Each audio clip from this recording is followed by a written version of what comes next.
दोस्तों आज हम लोग चालू करने वाले हैं यूपी बोर्ड का ये सिलेबस है जो बहुपद चैप्टर है आपका। किसका है?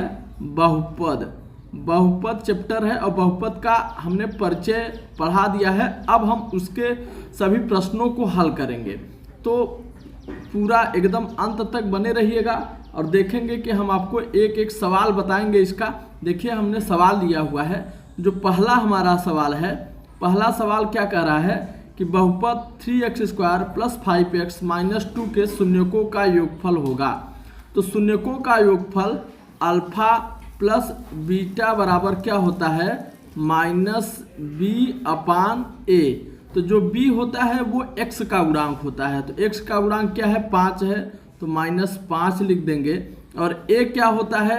a होता है x² का गुणांक अर्थात 3 यहाँ पर है, तो 3 लिख देंगे। तो देखिए जो हमारा आया हुआ है -5/3, तो -5/3 कैसा है? तीसरा वाला विकल्प हमारा सही हो जाएगा। चलिए अगले तरफ हम क्वेश्चन की तरफ बढ़ते हैं। अगला हमारा क्वेश्चन क्या कह रहा है? अगला क्वेश्चन कह रहा है कि x² - 2x - 3 के शून्यक होंगे। तो यहाँ पर देखिए शून्यक पूछ रहा है, तो शून्यक पूछ रहा है, तो इसको हल करने के लिए आपको समीकरण हल करना आना चाहिए, द्विघात समीकरण। तो चलिए देखते हैं द्विघात समीकरण हल करते हैं। x² - 2x - 3 = 0 दिया हुआ है। अब देखिए क्या है, गुणा करने पर 3 आना चाहिए और घटाने पर 2 आना चाहिए।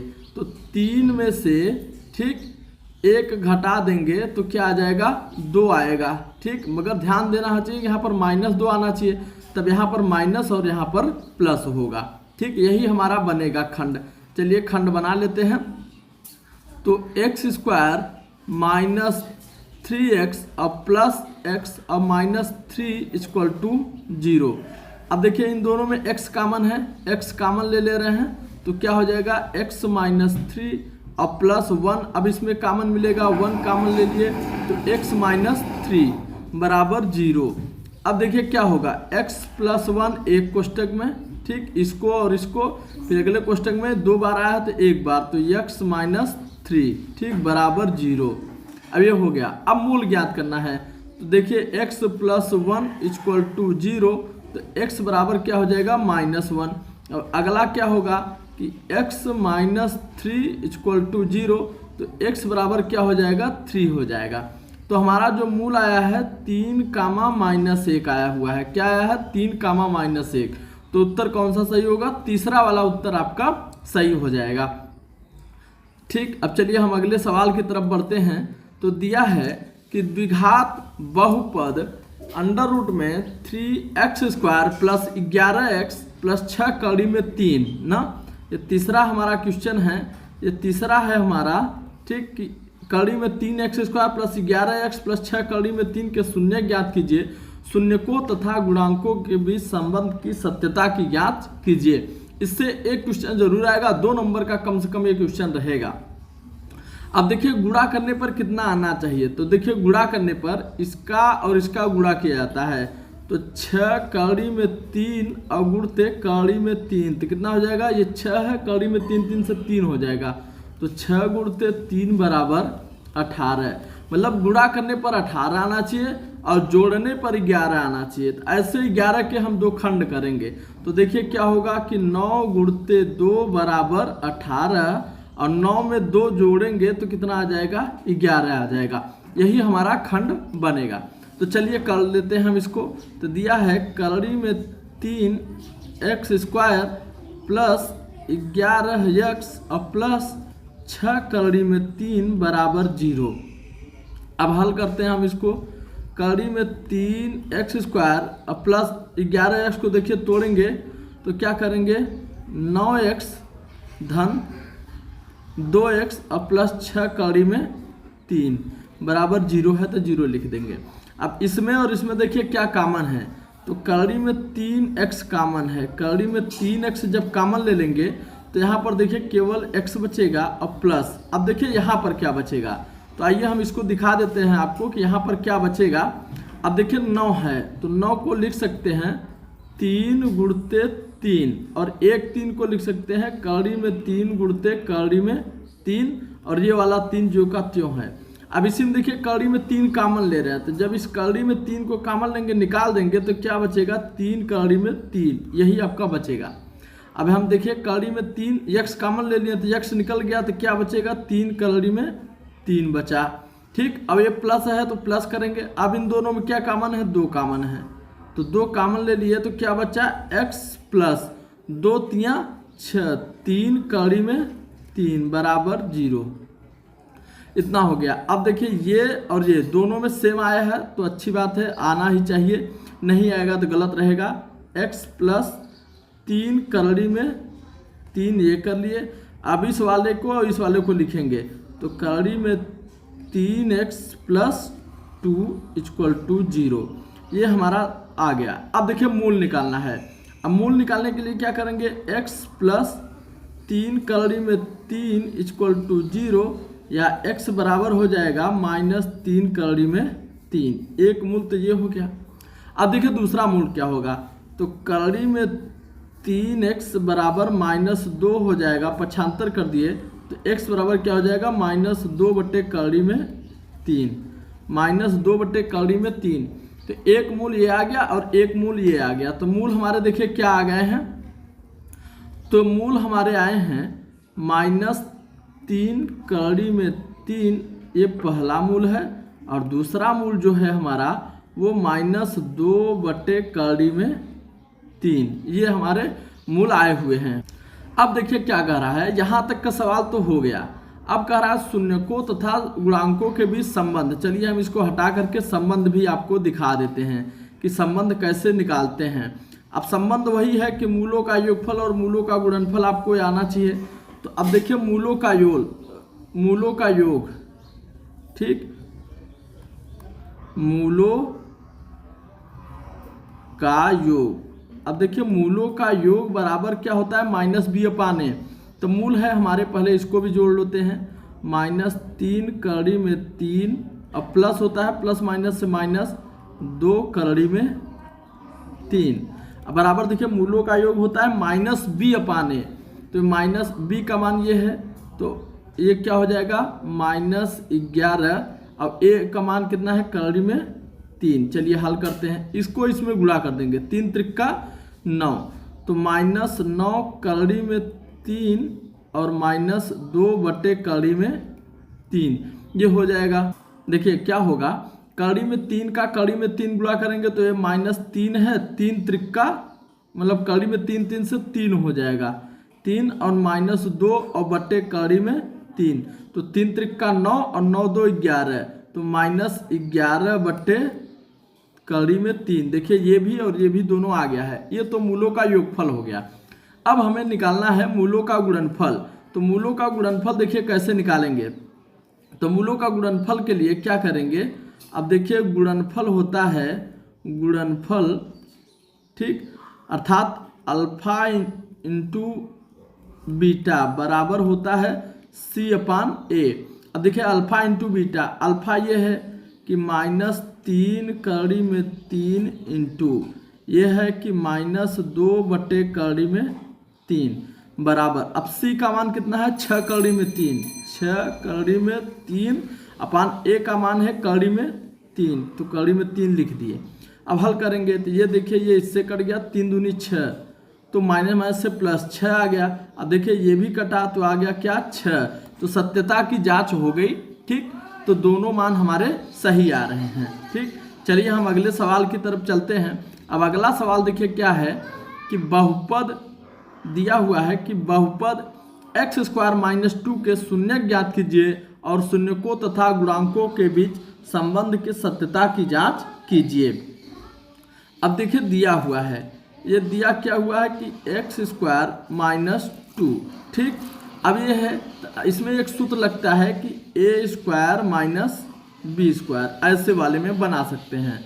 तो हम देखिए x² बनाए माइनस कड़ी में 2 का स्क्वायर बना लिए, ठीक है, तो 2 का स्क्वायर बना लिए। अब इसको देखो कैसे लिखेंगे, तो इसका जो सूत्र होता है एक कोष्टक में a - b और एक कोष्टक में a + b, यही आएगा। तो कर लेते हैं इसको, कड़ी में x माइनस कड़ी में 2, ठीक, और अगले कड़ी में x प्लस कड़ी में 2। अब मूल जो होगा वो हो जाएगा x बराबर कड़ी में 2 कामा माइनस कड़ी में 2, ये आपके मूल हो जाएंगे। अब देखिए ये आपके मूल तो हो गए, तो मूल या शून्यक आपके ज्ञात हो गए।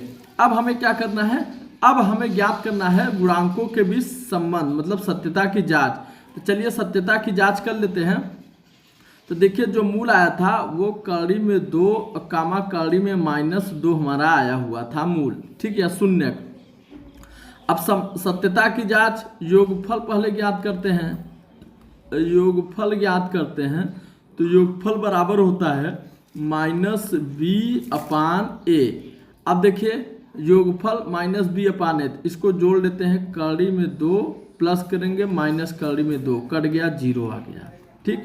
अब देखिए यहाँ पर भी b वाला पद अर्थात x वाला पद 0 होता है, x का गुणांक होता है, x का गुणांक 0 है और x स्क्वायर मतलब a मतलब x स्क्वायर का गुणांक, तो यहाँ पर क्या है 1 है, अर्थात ये भी क्या आ जाएगा 0 आ गया। देखिए यहाँ भी 0 और यहाँ भी 0, तो दोनों का मान सेम आना चाहिए। आप जो मूल निकाले हैं उससे योगफल करेंगे और सूत्र से करेंगे, दोनों का मान यदि बराबर आ रहा है तो जान लीजिए सही है, अब बराबर नहीं आ रहा है तो गलत है, ठीक। चलिए इतना हो गया। अब देखिए हम मूलों का गुणनफल निकालते हैं। क्या निकालेंगे, मूलों का गुणनफल। अब मूलों का गुणनफल, ठीक, गुणनफल क्या होगा, तो गुणनफल होता है आपका c अपान ए, c अपान ए।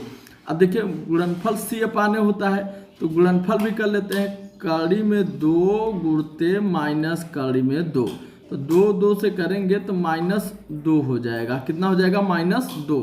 चलिए इसमें मान रख लेते हैं, तो c का मान क्या है माइनस 2 है और a का मान है 1, ठीक, a का मान है 1 अर्थात x स्क्वायर का गुणांक, तो ये भी क्या आ गया माइनस 2 आ गया। तो देखिए सत्यता की जांच हमने किया और दोनों का मान हमें सेम मिला है, अतः हमारा जो समीकरण है वो सही है, अर्थात इसी तरह से किया जाता है। अब देखिए हमारा अगला सवाल है कि x स्क्वायर, ठीक, प्लस 6x और प्लस 8 के शून्यक ज्ञात कीजिए। तो देखिए सवाल है कि x square plus 6x plus 8 बराबर हम 0 लिख लेंगे। अब है कि गुणा करने पर 8 आना चाहिए और जोड़ने पर 6 आना चाहिए, तो 4 गुणते 2 बराबर 8 होगा और 4 धन 2 बराबर 6 होगा, ठीक, यही है, अर्थात ये जो बीच में होता है इसी का खंड, 6 का ही खंड करना है, तो 4 गुणते 2 और 4 धन 2, ठीक, तो यहाँ पर 8 आ जाएगा, यहाँ पर 6 आ जाएगा। चलिए अब हम आगे लगाते हैं, तो लिखेंगे कि x square plus 4x plus 2x और प्लस 8 इक्वल टू 0। अब देखिए हल करेंगे तो यहाँ में कॉमन और यहाँ में कॉमन ले लेंगे, इसमें x कॉमन लिए तो x प्लस 4 इधर हो जाएगा और प्लस 2 कॉमन ले लेंगे तो x प्लस 2 चौका 8, 4 यहाँ पर हो जाएगा, ठीक। अब ये और ये सेम आ गया है तो 1 उतार लेंगे, x प्लस 4 ये लिख लिए। अब अगले क्वेश्चन में इसको और इसको उतारेंगे तो x प्लस 2 इक्वल टू 0। अब शून्य ज्ञात करने के लिए क्या करेंगे, दोनों को बराबर दिखाएंगे, तो x प्लस 4 बराबर 0 दिखा दिए, ठीक है। तो x बराबर क्या हो जाएगा -4, पक्षांतर करेंगे तो उधर तो क्या हो जाएगा माइनस हो जाएगा, ठीक। अब देखिए अगला है कि x प्लस 2 इक्वल टू 0, तो x बराबर क्या हो जाएगा -2, यही हमारे मूल आएंगे, अर्थात मूल जो आए या शून्यक जो हमारे आए हैं, तो शून्यक क्या आए हैं, तो शून्यक जो हमारा आया है वो -2 कामा -4 आया हुआ है, ठीक। चलिए हम अगले सवाल की तरफ बढ़ते हैं। तो अगला हमारा सवाल है, बहुत बढ़िया सवाल है और ये पूछा भी गया है सवाल कि द्विघात बहुपद x square plus 7x plus 12 के शून्य ज्ञात कीजिए और शून्यकों तथा गुणांकों के बीच के संबंध की सत्यता की जांच कीजिए। देखिए ये एनसीईआरटी में और साथ ही साथ में उत्तर प्रदेश 2020 तथा यूपी बोर्ड के 2020 में ये सवाल पूछा गया है। चलिए हल कर लेते हैं हम इसको। तो देखिए क्या है कि x square plus 7x plus 12 equal to 0। अब देखिए हम इसको थोड़ा सा शॉर्टकट विधि से हल करते हैं। तो दिया है कि गुणा करने पर इसी 7 का ऐसा खंड करेंगे कि जोड़ने पर 7 आ जाने चाहिए, गुणा करने पर 12। तो 4 गुणते 3 12 हो जाएगा, 4 धन 3 बराबर 7 हो जाएगा। ये हमारा 7 का खंड है। तो ध्यान दीजिएगा क्या करेंगे, तो इसका मतलब ये है कि एक कोष्ठक में x+4 और एक कोष्ठक में x+3 तो कर लेते हैं। तो जो होगा कि x+4 1 हो जाएगा और x+3 1 हो जाएगा। ये हमारा खंड बन गया। अब मूल ज्ञात करने के लिए x+4 = 0 तो x बराबर -4। ठीक, अगला होगा कि x+3 = 0 तो x बराबर -3। ये आपका हो जाएगा। ये तो हो गया, मूल आपने ज्ञात कर लिया है। अब क्या कह रहा है, अब मूलों और गुणांकों के बीच अर्थात शून्य और गुणांकों के बीच संबंध आपसे पूछ रहा है। तो क्या करेंगे, तो मूल पहले निकाले हैं। तो मूल देखिए जो आपने निकाला है या शून्यक जो निकाला है, शून्यक आपने क्या निकाला है, तो शून्यक निकाले हैं -4, -3। ठीक, तो पहले मूलों का योग निकाल लेते हैं या शून्यकों का योग। देखिए योग अर्थात अल्फा प्लस बीटा बराबर होता है -b/a। अब इसको हल करते हैं तो अल्फा बराबर 4 है, बीटा बराबर -3 है, तो -4, -3। ठीक, ये हो गया बराबर। अब -b/a, b होता है यक्स का गुणांक तो -7 और a होता है x² का गुणांक 1। तो 4 3 7 -7 ये हो गया, ये -7 आया और ये भी क्या आ गया -7 आ गया। तो देख रहे हैं कि दोनों हमारे बराबर हैं अर्थात गुणांकों और शून्यकों के बीच जो संबंध है वो सही है। अब चलिए हम अगला करते हैं। अब अगला देखिए क्या है। अब अगला आपका है वो है कि एक गुणनफल, मूलों का गुणनफल alpha into beta. Alpha into beta बराबर होता है c/a। अब देखिए अल्फा का मान -4 है तो -4 गुणते -3 बराबर। अब c का मान क्या है 12 है तो यहाँ पर 12 लिख दिए हैं और a का मान 1 है बटे 1। तो 4 3 12, माइनस से प्लस हो जाएगा तो क्या हो गया 12, ये भी आ गया और 12 ये भी आ गया। तो दोनों का हमारा मान सेम आ गया, जो संबंध है वो एकदम सही है। तो इसी तरह से किया जाता है। ये कम से कम 2 नंबर का क्वेश्चन आता है मेरे दोस्तों, ये लघुत्तरी में आता है। तो इसे ध्यान दीजिएगा, ये 2 नंबर जरूर आपको दिला देगा। तो थोड़ा सा अच्छे से पढ़िएगा इसको।